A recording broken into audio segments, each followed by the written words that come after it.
Hello, my name is Lon Safko, co-author of the Social Media Bible, published by John Wiley & Sons, the most comprehensive book ever written on the subject of social media. And today we are here with Pete Cashmore, CEO of Mashable, and we're going to be speaking about Mashable, social networks, and all things social media. And also one of the things that's cool is we are coming live from Scotland. How cool is that? So, Pete, it's awesome that you're here today. Thank you so much. Thanks so much. Glad to be here. Yeah, this is great. Scotland. How cool is that? All the way the other side of the earth. It's very cool. It's cold, actually. I'm sitting here with a heater and not going outside because it is freezing cold and it's dark already. Brr. Mid-afternoon, it's pitch black, so it is very cool. That is cool. So let's get started. Can you tell our listeners a little bit about who you are, what you do, and why you're doing it? Sure thing. So I'm the founder and CEO of Mashable.com. Mashable is one of the leading social media blogs.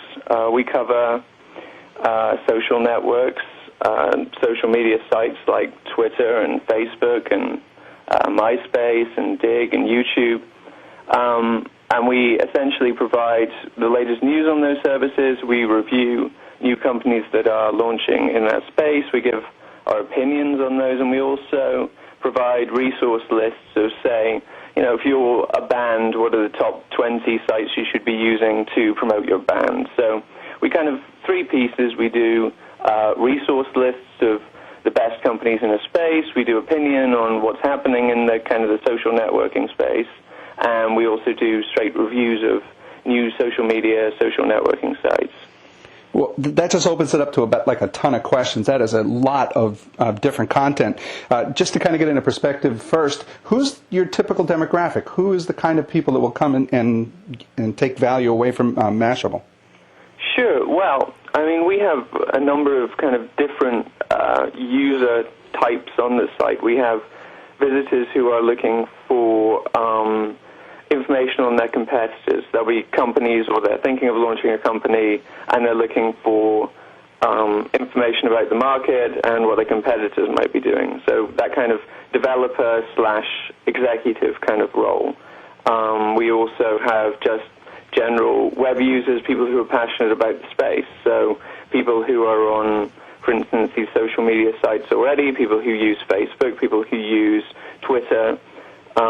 So there's that demographic as well, where they just want to use new services and find, interesting new sites to try out. There's also, to some degree, the kind of the investor group, where people who are looking to get invested in new companies are looking for what's the hot new thing, what's happening, what are the trends to look out for, and also, obviously just spot something new before it goes big. So I guess that would be the basic demographics. There's also, to some extent, bloggers and journalists and essentially anyone who's following this whole social networking, social media trend. And when I looked at Mashable, I mean, I've been watching you guys for quite a while now. It's the thing that I love about this, about your website is that you're just, first of all, you're primarily news, which is great because you're getting all the latest content, all the newest stuff that's happening in the social media atmosphere. And you have such an incredibly wide range of news. I mean, don't you have like 15 different categories just of news alone?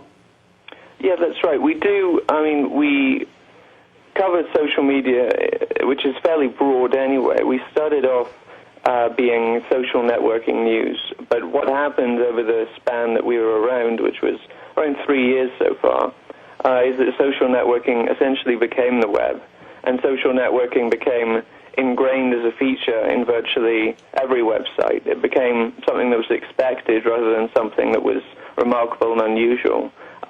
So as a result, obviously our coverage has broadened a little bit. If it's social, we cover it, and a lot of stuff on the web these days is social.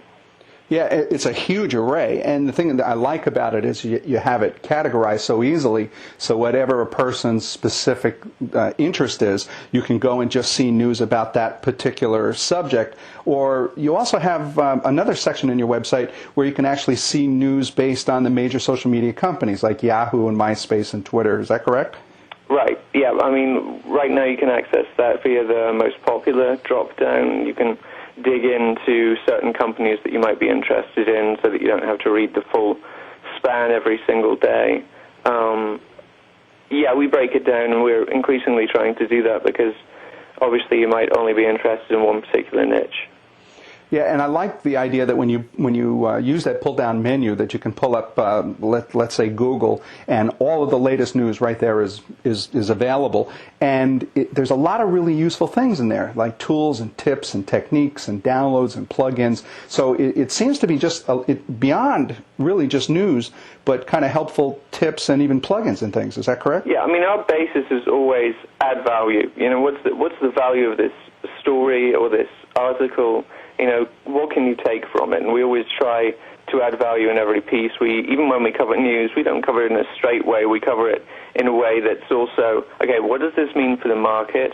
What does this mean for you if you're a developer? What does this mean for you if you're a web user?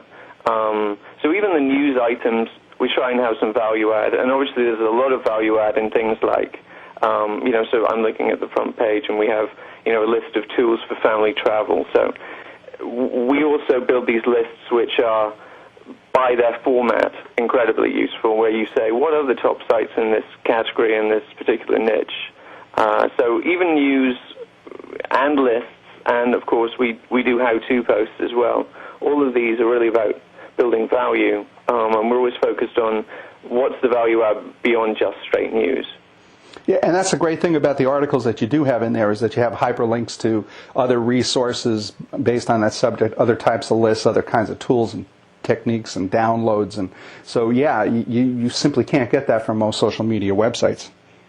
Right, and I think it's kind of a weakness of the blog format that we're trying to increasingly overcome, is that we have this huge archive of content that's incredibly useful, and how do we let people know that exists and that it's available to them? Because a lot of the time with blogs, you see the first 10 posts on the front page, and you don't realize that this blog might have 15,000 posts, and of which hundreds of them might be on this topic.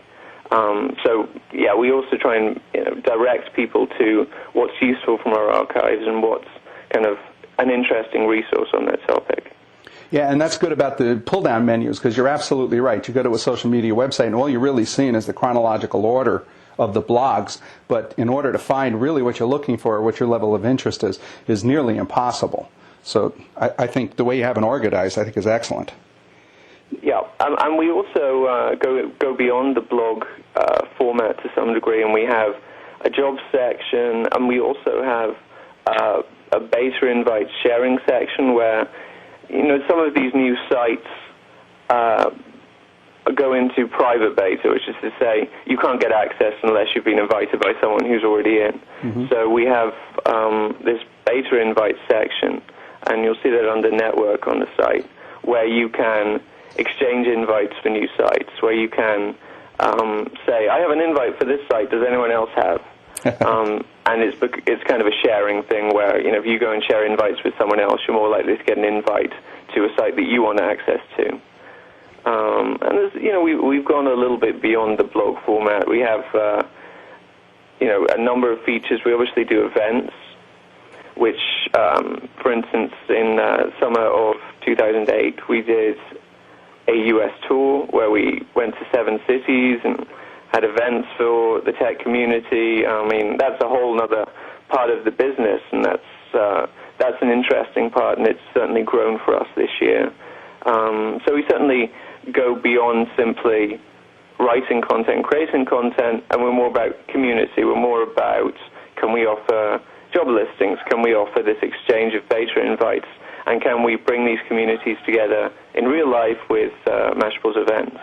Yeah, I like that. I noticed the events in there as well. I visit that often. Now, are these just Mashable events, or can other large social media events post in there? Sure. So we host our own events, and these are typically, during the summer of 2008, like I say, we did 7 city tours, and we did evening networking events. We have various MASH bashes, and other event types that we host ourselves, but we also list events from others, and people can write to us, and we will add them to our event listing. So we're now calling it the Mashable Tech Events Guide, and we're doing it weekly. Wow. And essentially, if you're organizing a tech event, you can write to us and seek inclusion in that if it's an interesting event that our audience might like to hear about. Wow. So that's really what the event section is about. We absolutely do promote other people's events, and more so than our own, obviously, because there are many, many more events than just ours. See, and again, that's a great resource, a kind of a one-stop shop. Go to Mashable and get all things social media, and you have such a wide array of topics. Also, you'd mentioned job postings, and I saw that in there. That's a pretty useful tool for people in social media. How do you find out about those? Well, especially right now. So jobs are on the Jobs tab of Mashable, and anyone can post a job for $100 for 30 days. And right now, in the current economic climate, that's obviously something that's an essential resource for anyone in the industry. You know, if you do, unfortunately, happen to get laid off, there are good resources for that, and Mashable Jobs is one of those. Yeah, that's a really good resource. I saw you had quite a bit of information in there. And then that begs the next question. When I interviewed Jack Herrick, who does a WikiHow, I mean, you're looking at 30, 40,000 articles. That's a lot of content. You have a tremendous amount of really good content. Where does all that come from? So we have a core team of writers, and they've been writing for about 3 years, so obviously we have a huge archive of posts. I don't actually know the number right now, but it will be, I think, somewhere in that range. It's definitely in the over 10,000, I think, possibly around 20,000 articles. And we have this core team of writers who put out news every day, who put out resources every day. We also have guest writers who join us, and occasionally will give some expertise on a certain topic. So, we might not have the expertise to cover, say, a PR topic, but we have someone who's an expert in that field who can write with expertise and add value. So it's a combination of our core team and guest authors who can come on board. And essentially anyone can write to us and say they're interested and this is their expertise area, and we'll determine if we think that would be interesting to our audience. Excellent. And boy, that's a lot of work too. I mean, not only creating the articles yourself, but even just working with other writers and vetting those articles to make sure that they're appropriate for your site. That's a lot of man hours. Absolutely. And obviously dealing with each person is very different. So, when you have a core team of writers, you know what their strengths are, what their weaknesses are. Whereas when you start bringing in guests, it adds some complexities where you have to learn that all over again, and with each person, obviously, they're different, they have different strengths, they have different weaknesses, and but our editors are very, very good at dealing with that. That's great. Wow. You'd mentioned that you're probably running close to 20,000 articles. Is there any other statistics that you can talk about Mashable? I mean, how you grow over the last 36 months? Sure. Well, sure, we can talk about... Let me see. I mean, we can't really talk about revenue to any great degree, but okay. If you talk, say, in terms of, I'm trying to think what would be a good stat. Number of unique visitors or repeat visitors? Yeah, uniques was, last check, about 2.5 million per month, and it's been growing consistently pretty much over the past 3 years. We've had steady growth. Obviously, a blog is great because you keep adding new content every day, but you don't lose the old content. So essentially, you're consistently building more and more content on top of what you already have. The team's grown. I think there are around 10 of us now. I mean, some of our writers are obviously contracted and on full-time staff, but that's grown from when I founded it. Probably about 2 years ago, we brought on our first person beyond me. So I ran it for a year with just me. Then we brought on our first person beyond me in kind of 2006. I started it in 2005. And then since then up until now, we've grown about 10 of us full-time. Wow. And the team keeps growing and the revenues keep growing, and obviously extending beyond simply content into events has really company. That's considerable growth. Congratulations. That's great. Well, I also think what's worth mentioning when you talk about growth of blogs and growth of revenues is that when we started this and when many of the tech blogs started up, people thought that these wouldn't be able to get revenue and they wouldn't be able to convert at all. Mm-hmm. And now we're at a point where these blogs are serious industry, and to some degree there's a much narrower margin between what blogs are doing and what mainstream media is doing. We've got these multi-author blogs who hire many people, put out 10, 20, 25 articles per day. And I think the line's blurring between what a media company is and what a blog is. Good point. That's a really good point. You're absolutely right. If you look at 10, 15, or 20 years ago, a full-blown media company would be releasing press releases and updating corporate information similar to this. But it just seems that this is just so much more effective and efficient than anything that we've seen in the past. Yeah, I think blogging is an interesting mechanism, but I do think that blogging to some degree has become a professional sport. And increasingly we're seeing things like, and I'm sure you'll be covering this in the Social Media Bible, we're seeing increasingly microblogging is taking off, and we're seeing increasingly that people are socializing through Facebook and through Twitter, and blogs to some degree have, while they remain kind of personal outlets, there are many more choices for having a personal outlet, and one of those would be microblogging, and one of those would be your social networking profiles on places like Facebook and MySpace. So it's interesting that there are a few key blogs that have really risen to the top, and then beyond that there's this wide media scape which kind of is distributed and is between Twitter and Facebook and all the other various applications that are plugging into this whole social media graph. Mm-hmm. And did I notice a social media kind of a component, social networking component to Mashable as well? Absolutely. So we have My Mashable, which is a social networking piece and allows you to simply sign up for a profile and connect with readers on Mashable. See, you got to love that. Yeah, it's a value add for us. It's certainly something that, as a reader, you can find valuable if you don't quite know that many people in the space. You want to know who reads Mashable, how do I connect with them. So I think it's a good value add to have. If you're the social media, social networking blog, you probably want to have a social network in there. And that's what I like about the one-stop shop, is that you can get your news, you can get jobs, you can get events, but you can also social network through My Mashable as well. And the other thing that I thought was interesting is that you don't, because you do have your own social network, you're not really seeing the others as competition, because you can go into there's pull-down menus for MySpace and Facebook and many of the other more popular. So it seems like your approach is more complementing and not competing. Is that right?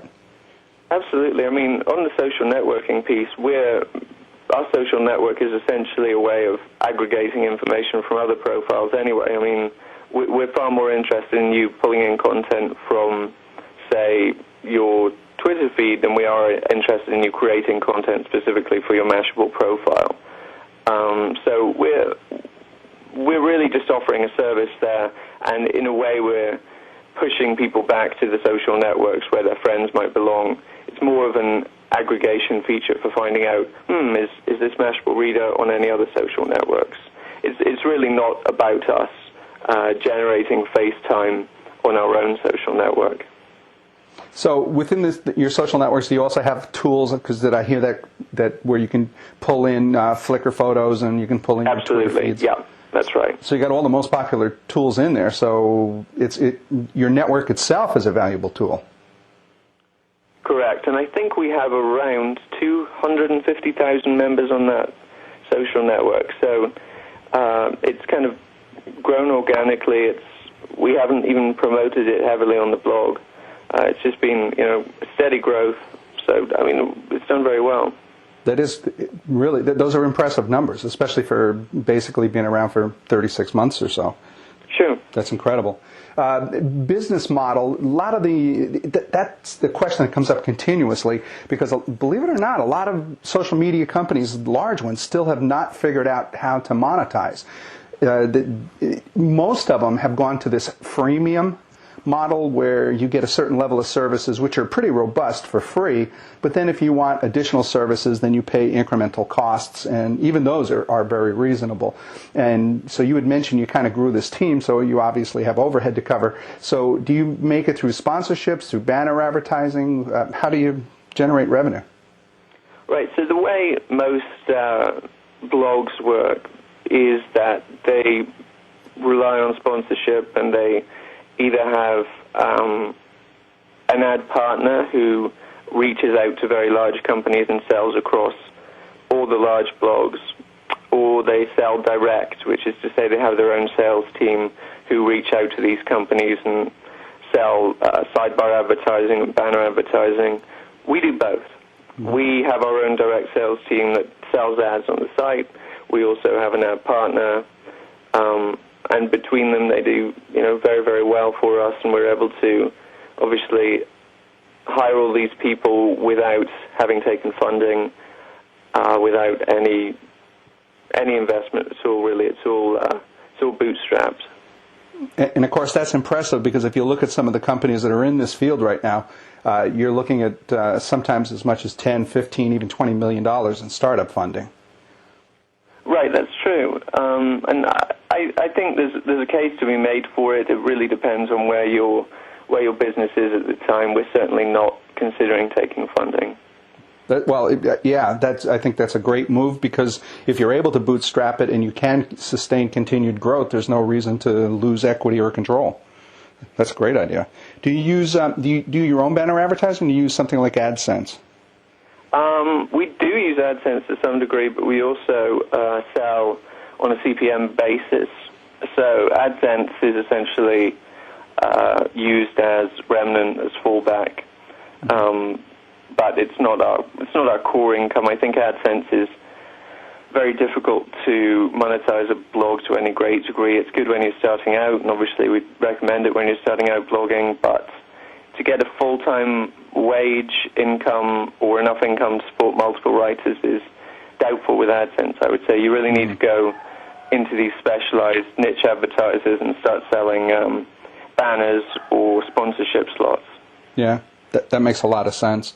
And speaking of business, most people think that social networking and the whole social media genre really is just for teenagers. But more and more, the Fortune 500, Fortune 2000 companies are starting to realize that this genre really is about business. It's communicating with your customers.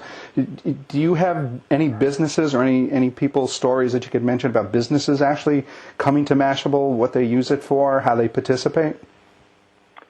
Businesses coming to Mashable and getting interested in social media and social networking.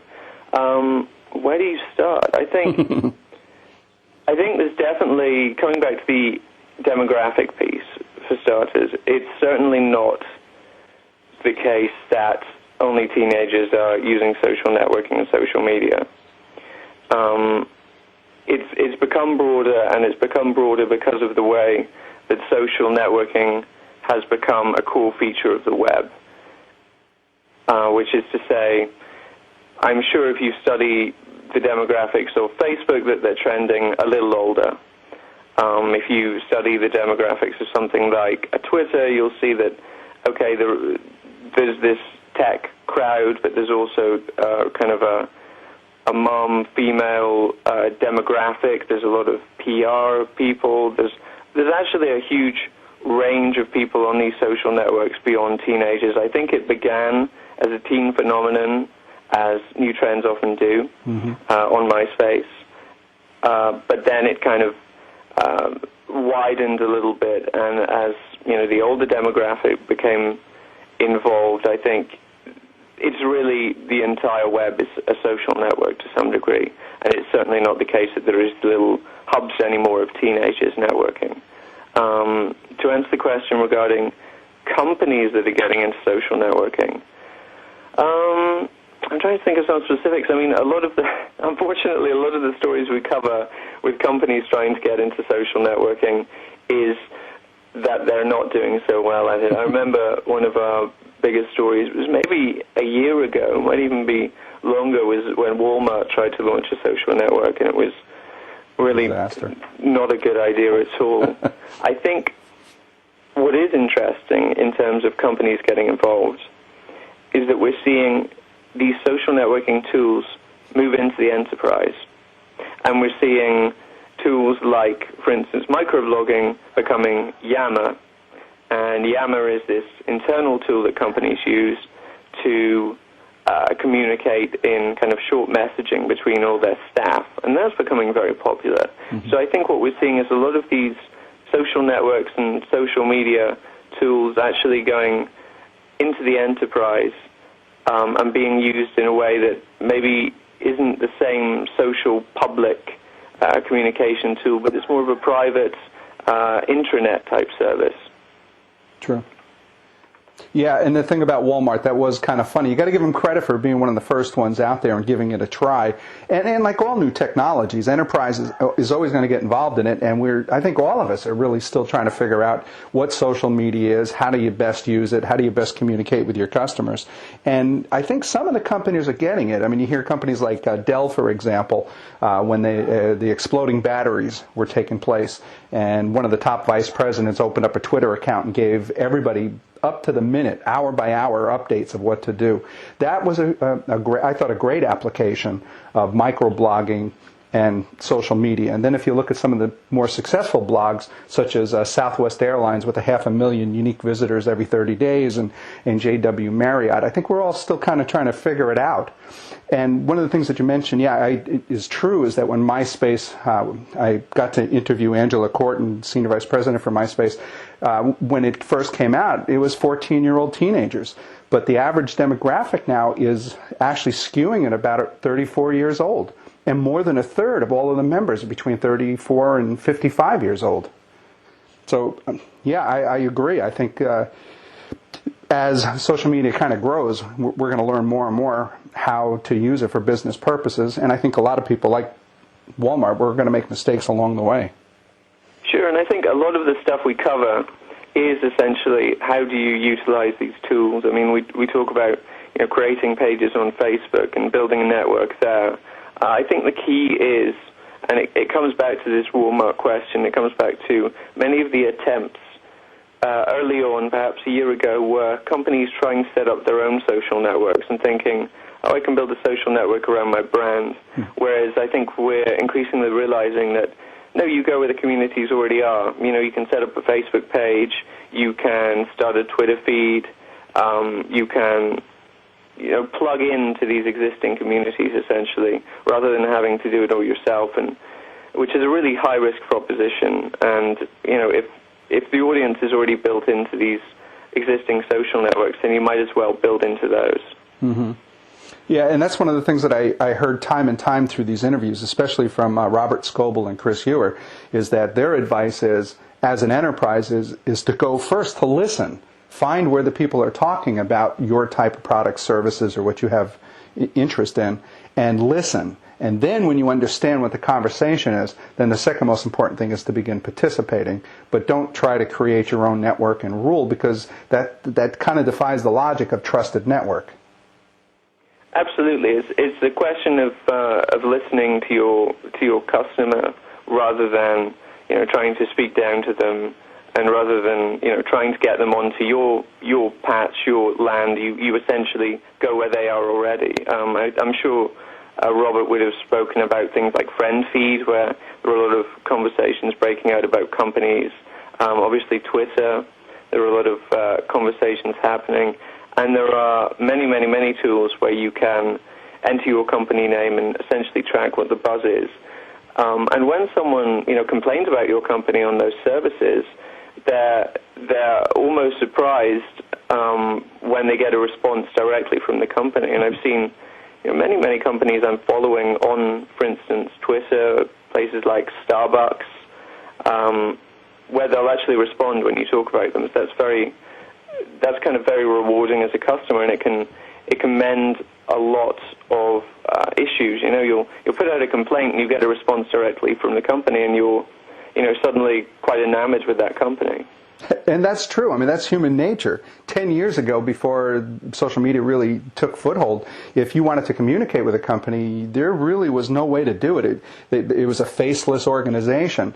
And the exciting thing about social media is, a lot of companies are participating, and to get a response, especially at a higher level, too. I mean, a lot of the people that are participating are on the executive level, the vice president level. And if I send something out to the blogosphere and I get a relatively immediate response, I am very impressed, and that shows to me that that company cares. And just the fact that they're participating is impressive to me. And the challenge, of course, will be scaling that. Right now, tools like FriendFeed are relatively small. I think something like Twitter is likely to break out into the mainstream over the next year or so. And then what happens? What happens when, for instance, I think Barack Obama has, I have no idea how many followers, over 100,000. Is it something like 130,000 at this point? Yeah.